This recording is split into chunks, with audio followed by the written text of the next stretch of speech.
This is where we hold them. This is where we fight. This is where they die. And these Shields boys. Remember this day, man, or it will be yours for all time.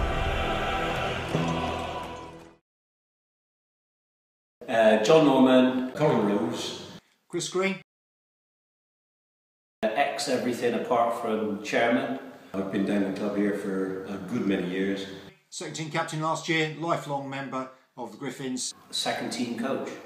I'm the bagman on a Saturday. Can't wait to see them win. Oh, it's got to be right up there with anybody else or anything else that we've ever done before. Henry V had Agincourt, the Allies had D-Day, and the Griffins have got the chance to forge themselves as legends and forever live in the history of the club. Well, it's probably the youth of the side.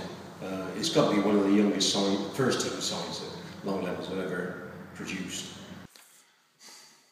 I think you've got, for the first time, you've got 15 players on the pitch. When they're subbed and other people come on, you've still got 15 players. 90% of them are from the junior section, which makes it a very, very proud moment.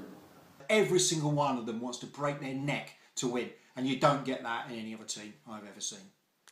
They're a really good bunch of lads. I go away with them every Saturday and we have some really good cracks.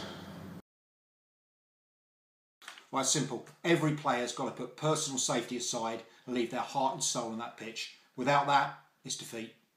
And we've got a fantastic side. If we win our own ball, set pieces, we can beat anybody. Our backs are absolutely magnificent. It's going to take a very, very good side to beat us. I think your captain is your key player. You know, without men like Jed, men who can inspire leadership in everyone on the team, you haven't got a team. So it's your captain. Everything comes down from there.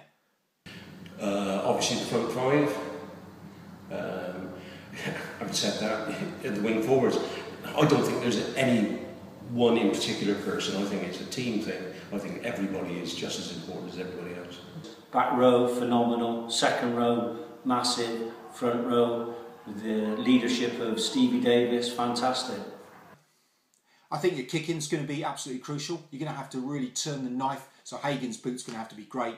And but the game's going to be won in the forwards. That's where it's going to be won. It's going to be hunger. It's going to be keeping that ball alive. It's going to be turnover ball, and it's going to be keeping our ball and playing again and again and again.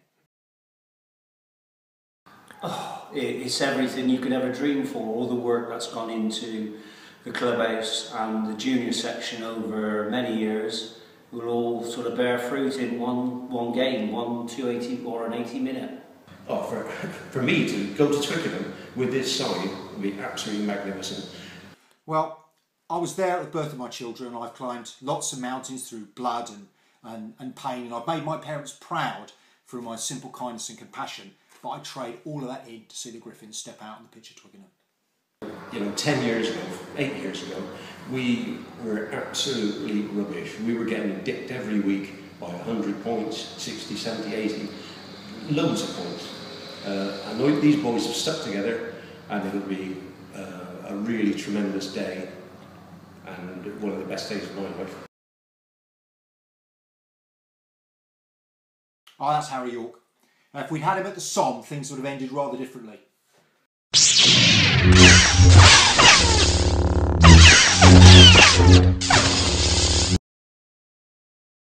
Well, that'll be Steve Davis. In a WrestleMania with Superman, Thor and Captain America, my money be on the hooker.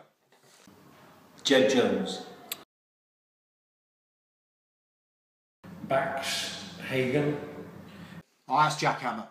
You know, whether he's breaking the line, tackling, clearing out, or just running in support, he's everywhere at once. I think he carries the respect of everyone on his shoulders. Forwards, probably Kitto. Josh Lyons. Bollock, I would think. Well, that'd be Danny Pitt. You know, when he runs at me in training, I feel genuinely concerned. I think there's a menace that lurks beneath that powering hunk.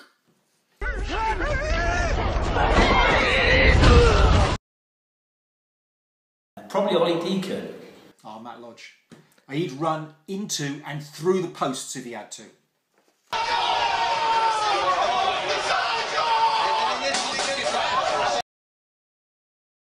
Oh, they're all full of characters. Can't split that one. So you can go to Abby Bambi, without any question. And when his rugby career is over, I'm looking forward to his stand-up. I'll be first in line for a ticket. Well, Danny Wilton, he's got enough chops on him on a Saturday afternoon. He'll get everybody going. Mike Hagan, he's the fulcrum, you know, the man of the moment. If I was being held hostage at gunpoint, I'd want him taking them out with his precision strikes. Craig Barden? Ooh, Craig Barden, I'd say. There's not a lot of intelligence on our side. There's an hard question. How do you answer that one? That'd be Sam Lane. Beneath that grizzly beard, there lurks an IQ of 150. And anyone who likes fat arses clearly knows more than the rest of us.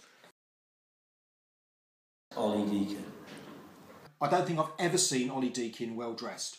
So it's a good job he can play rugby, otherwise his sex life would have been over. I think really for me, you've got to go out and enjoy a game. You get out of it what you put into it. Most of them train a lot more than we used to. I don't think they need any luck. They'll make their own luck on the day. But for me personally, the very, very best to everybody. All the hard work's been done now. Just play with the top 2 inches of your head and go for it. Well, I prepared a little bit, I'd like to say. When the final years of your life draw in and your aching joints and your bent backs and your haunted faces are your daily companions, there'll be a part of you that burns with the lustre of youth, a fire that age and infirmity cannot quench. I want you to light that beacon of victory in your soul, and it will never go out, and it will shine through the ages.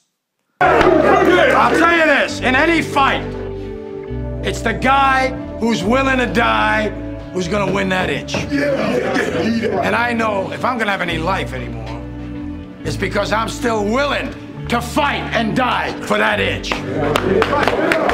Because that's what living is. The 6 inches in front of your face. Now,